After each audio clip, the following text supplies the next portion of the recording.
The morning sun pierced the windshield of a black SUV cruising through a quiet suburban street. A black woman in her late 40s, composed, confident, dressed in a charcoal blazer over a navy blouse, drove alone, hands at 10 and 2. Out of nowhere, flashing red and blue lights lit up behind her. She calmly pulled over. From her rearview mirror, she spotted a white male officer storming toward her, jaw tight, hand already near his weapon.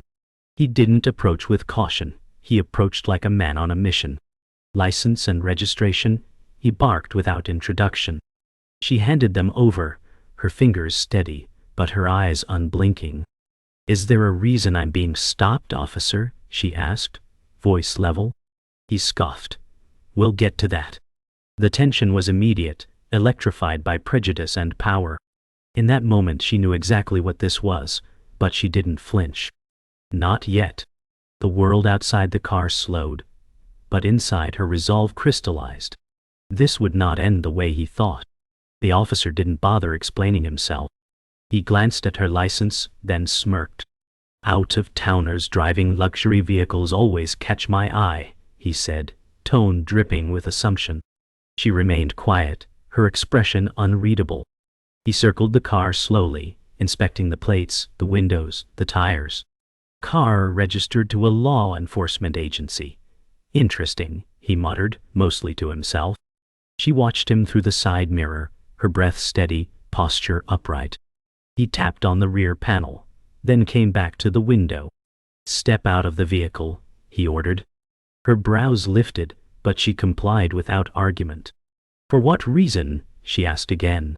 "Suspicion," he said flatly. There it was. The word thrown around like a weapon. She exhaled slowly. This wasn't new, but it never got easier. She stepped out, not just as a driver, but as a woman who knew her worth, even if he didn't. His eyes scanned her like she was a threat. Her hands stayed visible, arms by her side. "Turn around," he said. The absurdity struck her like cold water. She met his eyes. "Are you detaining me?" she asked firmly. He hesitated, only for a second. "You fit the description of a suspect in a vehicle theft," he claimed. A hollow, rehearsed line. She saw right through it. So would any court.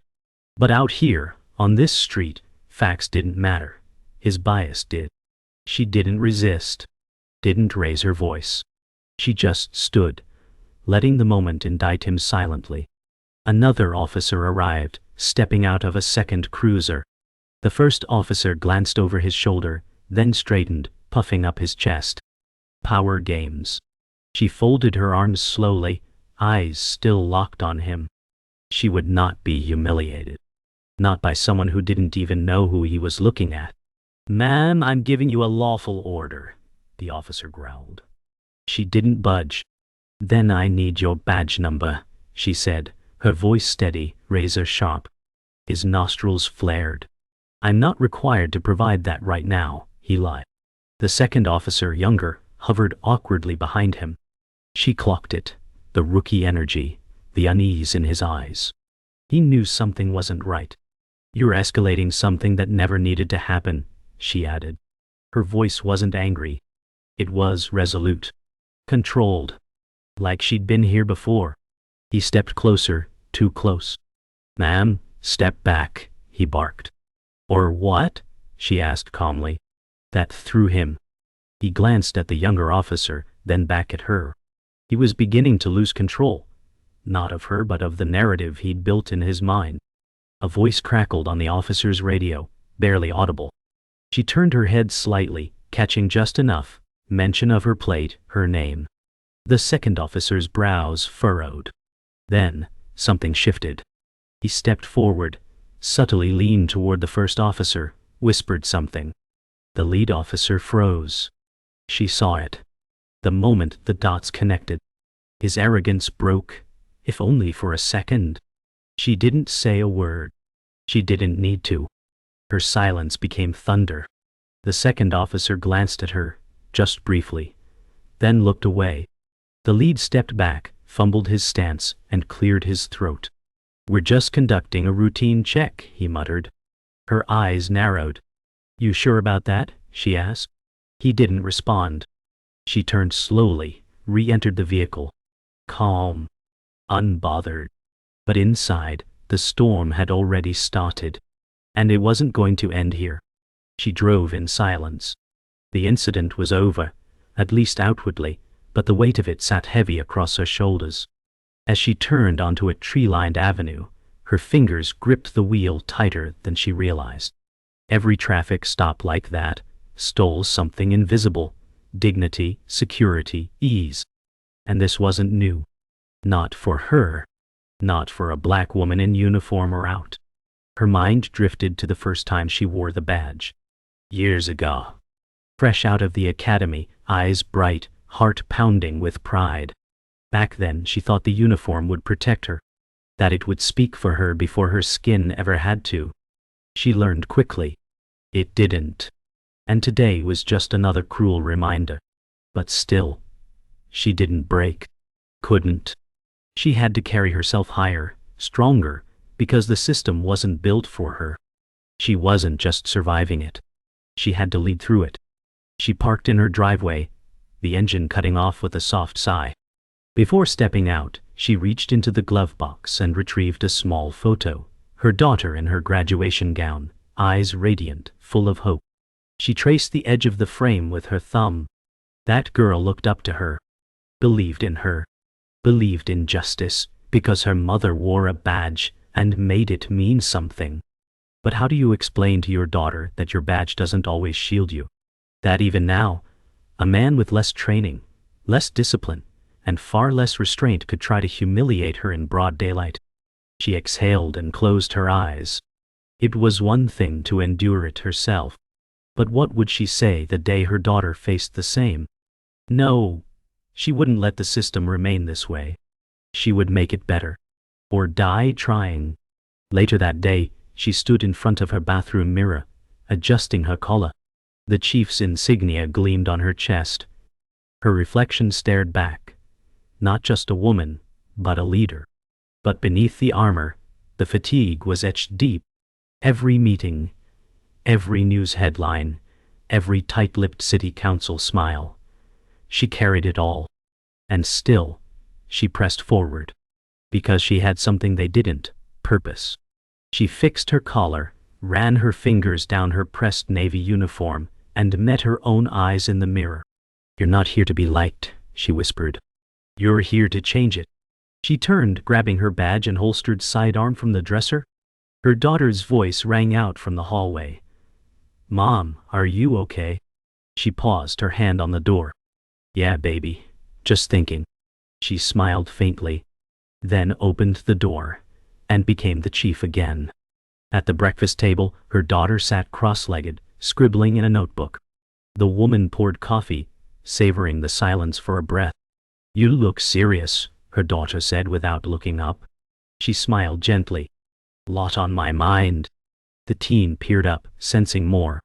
"Did something happen?" The woman hesitated. "Not something new," she replied. "Just something old that keeps showing up." Her daughter frowned. "You gonna fix it?" That hit hard. So direct. So innocent. She leaned down, brushing her daughter's braids behind her ear. "That's the plan." And she meant it. Because if she didn't, this girl would inherit the same wounds, the same fears. And she refused to let that happen. The table went quiet again, filled only by the sound of scribbling and quiet resolve. This wasn't just about survival anymore. This was legacy. As she stepped out of the house and into the brisk morning air, something inside her locked into place. Not anger. Not fear. Command. Authority wrapped around her like the uniform itself. Her SUV was ready, parked out front. She paused at the curb, scanning the neighborhood. People waved: neighbors, dog walkers, an older man on his porch sipping tea. They saw her as a symbol. Some with admiration, others with doubt, all with expectation. She gave a nod and moved forward. Today wouldn't be about proving anything to the officer who stopped her. Today was about the others, the ones watching silently. Her staff, her city, her daughter. She opened the door, climbed into the driver's seat and took a long breath. Then she pulled off. Not with haste, but with purpose. She wasn't running from anything. She was moving straight into the fire. The precinct buzzed with quiet urgency as she entered. Uniformed officers glanced up, quickly returning to their duties. Some nodded respectfully. Others looked away. She moved with purpose, heels sharp against tile, the chief's presence unmistakable. In her office, sunlight poured through the blinds, striping the walls like bars. She stood at the window for a moment, staring out. Not at the street, but at her reflection faintly mirrored in the glass. The knock came too soon. "Chief, there's an incident report you'll want to see," said her assistant. She turned. "Which one?" He hesitated. "It's from this morning." Her face didn't move, but her stomach turned. She extended a hand. The file dropped into it. The officer's name, Baker, typed in bold at the top. "He filed it?" she asked, eyes scanning the first lines. "Yes, ma'am," claimed the stop was justified. She closed the folder. "Let's see about that." The conference room was sterile. Glass walls, polished wood table, and tension thick as concrete. She sat at the head, body language unreadable, as Baker entered. He didn't recognize her at first. Arrogance masked as professionalism clung to him. "You wanted to discuss my report?" he asked. "Sit," she replied curtly. He did. Slowly. "You pulled over a black woman this morning on routine suspicion. No probable cause, no traffic violation." He cleared his throat. She fit a description. She leaned forward. "You didn't check her plates until 10 minutes into the stop. You escalated without due process, then lied about your justification. Do you know who she is?" His smirk cracked slightly. "No, ma'am." She stood. "She's me, Officer Baker. I was that woman." Silence. Long. Heavy. Man. His jaw dropped slightly. She raised a hand. "Don't save it." The room felt colder now. Officer Baker's confidence drained as realization hit. "You're the chief," he muttered, eyes wide. She didn't respond immediately. She let the weight of that truth hang. "You treated your commanding officer like a criminal," she finally said. "What do you think you'd do to someone without this badge?" He tried to respond. "It wasn't personal." She cut him off. "That's the problem. It's not personal. It's systemic." He looked away, shame starting to pierce through. She stared at him, unmoved. "How many other people have you pulled over like that? How many didn't have a badge to shield them?" His face reddened. "I was doing my job." She stepped around the table, now face to face. "Then you're not fit for the job." His eyes fell. She turned sharply, walking out. No more words. The silence said enough.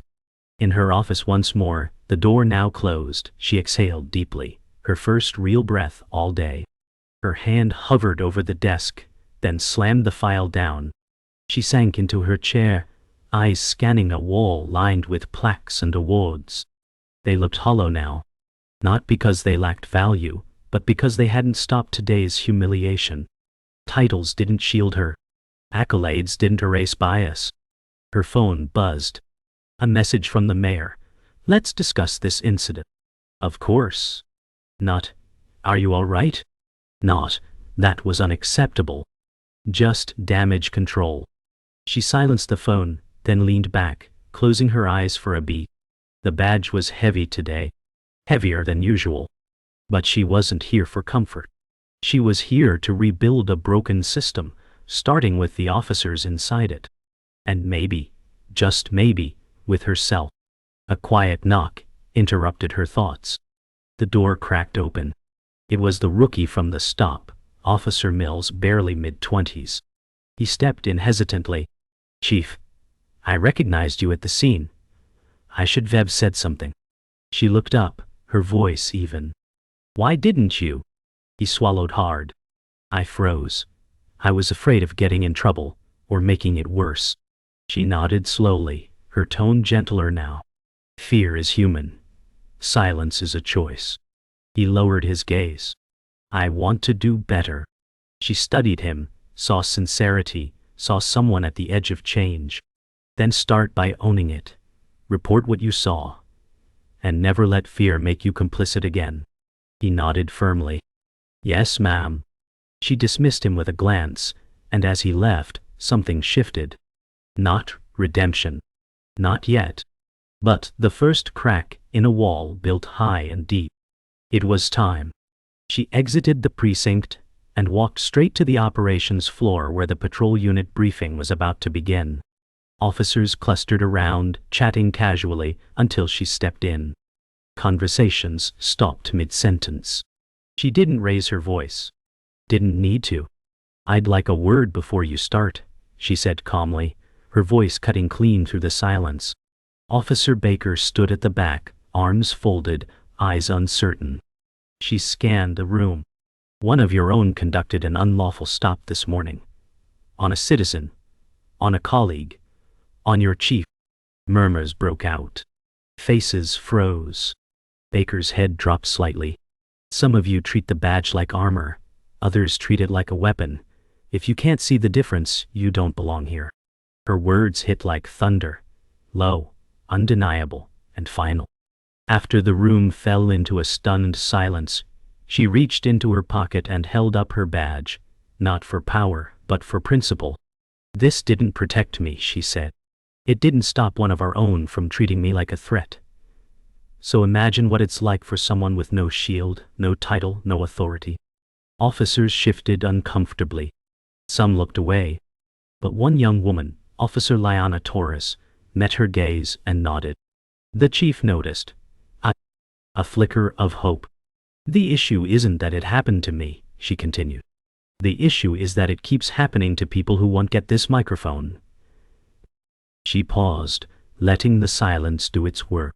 If you think this uniform gives you the right to harass instead of serve, you'll find yourself on the wrong side of this department. Starting now. Then she walked out.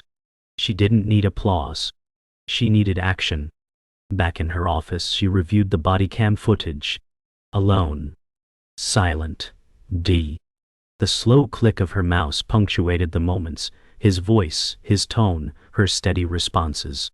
She relived it again, but this time through the sterile lens of evidence. It wasn't just what he did. It was how casual it all was. Like muscle memory. Like routine. That's what chilled her the most. She paused the footage on the moment he told her to step out.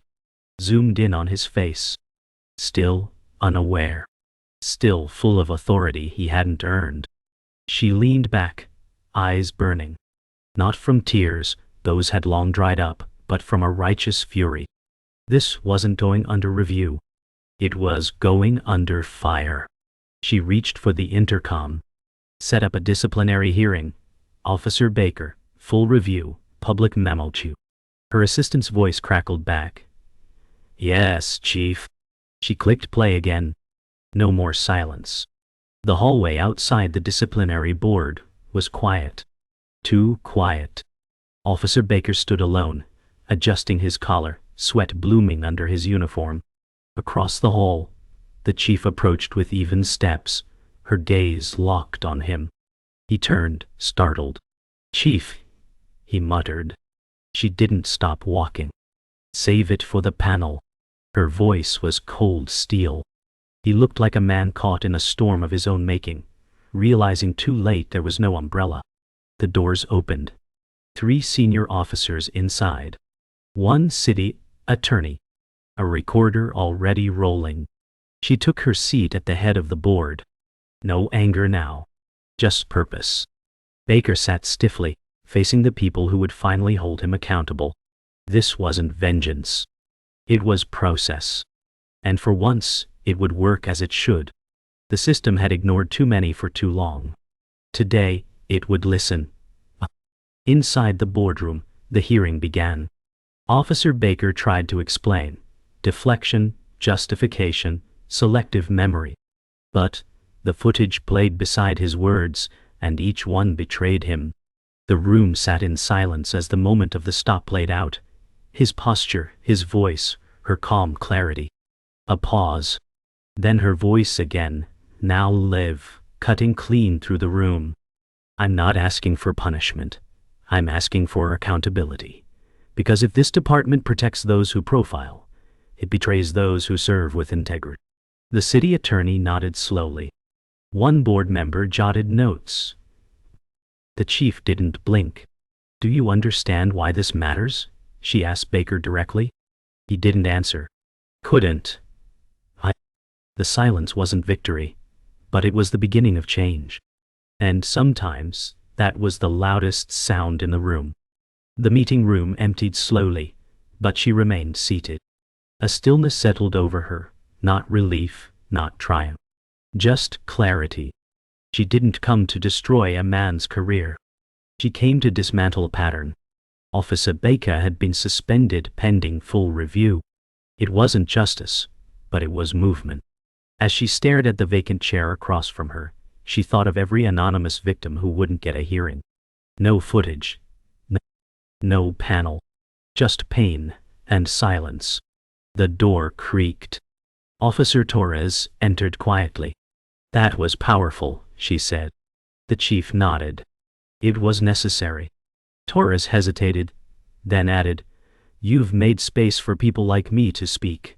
I won't waste it. The chief rose slowly. Good. Because this isn't the end. This is where the work actually begins. Their eyes met in shared resolve. Change didn't come from one moment.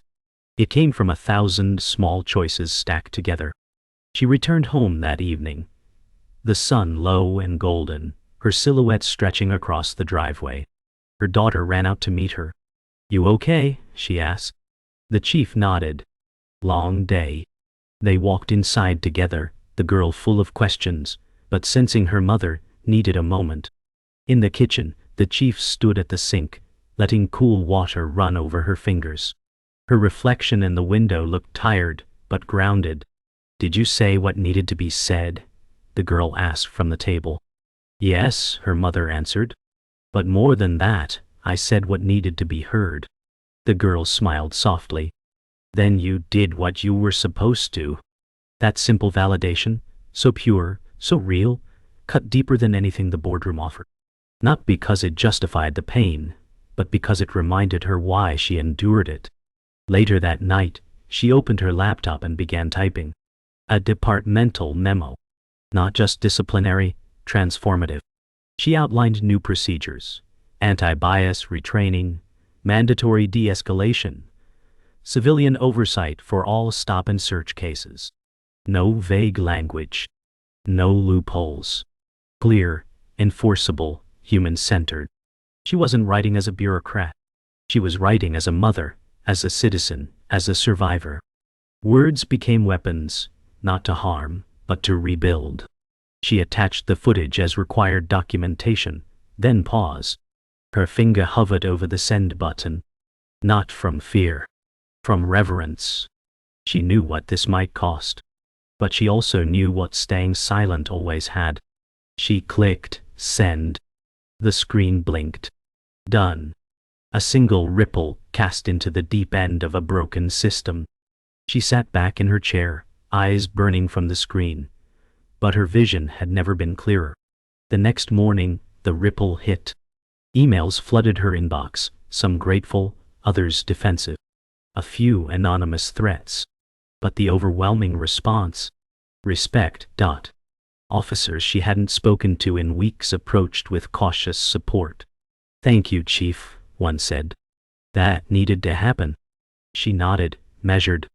Now we follow through. The tone inside the precinct had changed. Not overtly, but something invisible had cracked. Whispers turned into conversations. Questions began to replace excuses. She caught Officer Mills scribbling notes during briefing, brows furrowed in thought. She didn't interrupt. She didn't need to. The shift had begun. And while it might be slow, and it might hurt, it was real. She walked past her team, not as a symbol of perfection, but of presence. A leader in the fire with them, not above it. That evening, she stood alone at the city overlook, high above the skyline, the sunset painting the sky in fire and gold. Below, sirens pulsed faintly, the city humming on. She breathed in slowly, letting the breeze clear her thoughts. The work ahead loomed large. But for once, it didn't feel hopeless. It felt possible. She reached into her coat pocket, pulling out her daughter's photo again. The smile. The eyes. The belief. This was who she fought for. Not just family. Not just legacy. The future. A better one. Behind her, footsteps approached. Officer Torres joined her silently. "You good?" she asked. The chief smiled faintly. "No, but I'm getting there." They stood in silence together, two women, at the edge of the city. The wind picked up. Somewhere, justice stirred. And this time, it had a voice. The news broke citywide the next day. A leaked internal memo, paired with the body cam footage, hit the morning cycle like wildfire. Headlines read, "Chief of Police profiled by her own officer." Commentary exploded. On talk radio. On social feeds. On doorsteps. Some were outraged. Others defensive. But no one could look away. She watched the coverage from her office, calm but distant. Her face filled the screen, commanding, composed, undeniable. The footage spoke louder than any editorial ever could. She didn't seek public attention, but now the spotlight burned. And she stood in it without flinching. When her assistant entered to ask if she wanted the PR team to intervene, she simply said, "Let them talk. We've been silent too long." The truth was out now. And this time, no one could walk it back. The community responded fast. The local NDACP chapter issued a public statement backing her. Civic leaders called for expanded reform. Parents rallied. Young activists marched outside the precinct, not in protest of her, but in defense of her stand. She stepped outside quietly that afternoon, flanked by officers on both sides. The crowd quieted as she reached the steps. She didn't have a script. She didn't need one. "I'm not above being targeted, and that's the problem," she began. "We cannot serve a community we don't respect." Cameras flashed. Hands raised in support. This isn't just about one officer. This is about all of us deciding what kind of department, what kind of city we want to be. No chants, no applause. Just an electric silence. Her words landed not as sound, but as promise. That evening, Officer Mills quietly walked into her office and placed a handwritten statement on her desk. "Witness account," he said. "Off the stop." She read the title, then looked up. "You're sure?" He nodded. "I wasn't brave that day. I want to be now." She studied him for a moment. "Courage isn't loud," she said. "It's consistent." He stood taller at that. "If I have to testify, I will." She nodded once. "You may." As he turned to leave, she added, "Mills." He paused. "You're doing the right thing. Don't stop now." He left the office a little straighter, a little steadier. It wasn't redemption yet, but it was the path toward it. And in a culture that too often protected silence, a voice like his mattered. One voice could open a door, maybe even a few windows. She met with the disciplinary board again, this time not as the target of scrutiny, but as its architect. "We can't just punish bad behavior. We have to root out the rot," she said to the assembled board, which now included 2 civilians and a community liaison for the first time. This review process will no longer happen behind closed doors. She presented the reform packet, transparent complaint tracking, officer wellness assessments, civilian ride-alongs. It wasn't just reactive. It was structural. The board reviewed the documents in focused silence. A few skeptics shifted in their chairs. One nodded. Slowly. "You'll face resistance," someone warned. She met his eyes. "I always have." A pause. Then signatures began to slide across the table. One by one. The system, slow and stubborn, was beginning to turn. The final step came quietly. An internal email, stripped of formality. Subject line, "Officer Baker, status update." The message was simple. Termination confirmed. Violation of department standards. Use of authority under false pretenses. She read it once, then deleted it. Not out of cruelty, but because this wasn't about him anymore. It never truly was. This was about the next person who might be pulled over. The next girl watching her mother from a back seat. The next officer who might hesitate and choose justice instead. She leaned back in her chair, watching the precinct hum outside her glass walls. Not perfect. Not even close. But changing. A knock came at the door. Her daughter peeked in, holding her backpack. "Ready?" the girl asked. The chief stood. "Always." And together, they stepped out into the fading light. City Hall was packed. The public forum had drawn a full house. Officers, residents, students, elders, media. At the podium, she stood tall in plain clothes. No badge. No uniform. Just her truth.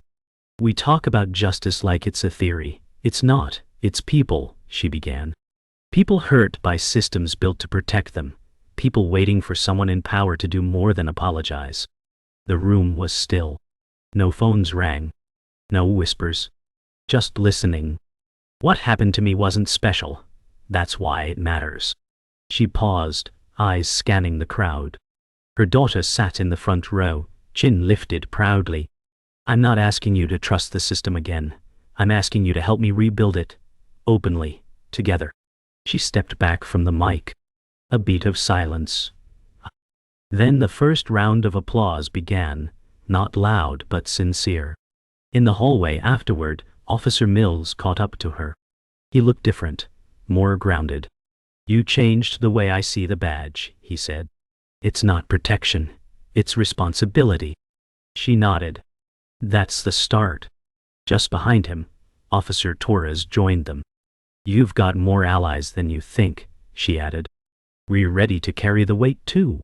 The chief smiled, small but real. "Good. You'll need each other." The conversation wasn't long, but it didn't need to be. A silent agreement passed between them, not in words, but in posture. Shared duty. A promise. They weren't saving the world in that hallway, but they were committing to show up differently in it. And that was enough for now. As they turned to leave, she lingered behind for a second longer, listening to the echo of boots on tile. Sounding, finally, like steps in the right direction. She arrived at headquarters early the next morning, greeted not by silence, but by change. A young black woman stood in uniform near the reception desk, waiting nervously. "Chief?" she asked. The woman nodded. "I'm Cadet Nia Thomas. Today's my first official day." The chief smiled warmly. "Then let's make it count." They walked together toward the main floor. "You know," Nia added, "my mom used to say if I ever saw someone who looked like me in charge, it would mean the world could change." The chief stopped, turned to her. She was right, but only if we keep going. Nia smiled, nerves easing. The chief placed a hand on her shoulder. "You belong here. Don't forget that." They kept walking, one seasoned, one just beginning. But both walking toward the same goal, not perfection, but justice that could breathe. Later that afternoon, in a small ceremony tucked away from cameras, she stood before Cadet Thomas once again, this time holding a gold lieutenant's badge. "For conduct, courage, and commitment," she said. "And for seeing justice as something earned, not given." The young woman's hands trembled as she accepted it. Officers in attendance stood in silent respect. No applause. Just a weighty pause, filled with meaning. As the badge clipped onto Nia's uniform, something shifted in the room. This wasn't just about one promotion. It was about opening a door that had remained closed for far too long. The chief watched her with pride, not the kind that boasts, but the kind that remembers what it cost to stand there. She nodded once. "Now lead." And with that, the next chapter began, not hers, but the one she helped make possible. As the sun set over the city once more, the chief walked out of headquarters alone. No fanfare. No press. Just dusk and the quiet hum of streetlights flickering on. She paused on the steps, looking out across the skyline. The badge on her chest caught the fading light one last time. This wasn't an ending. This wasn't a triumph. This was a moment in motion, a point between all that had been endured and all that was still possible. Behind her, the lights inside the precinct stayed on. Work still to do. Ahead of her, the city breathed, wounded, awake, watching. She stepped down slowly, her shadow long on the pavement. One step. Then, another. Not a march. Not a retreat. Just movement. She didn't walk into silence. She walked into a world that for once had started listening.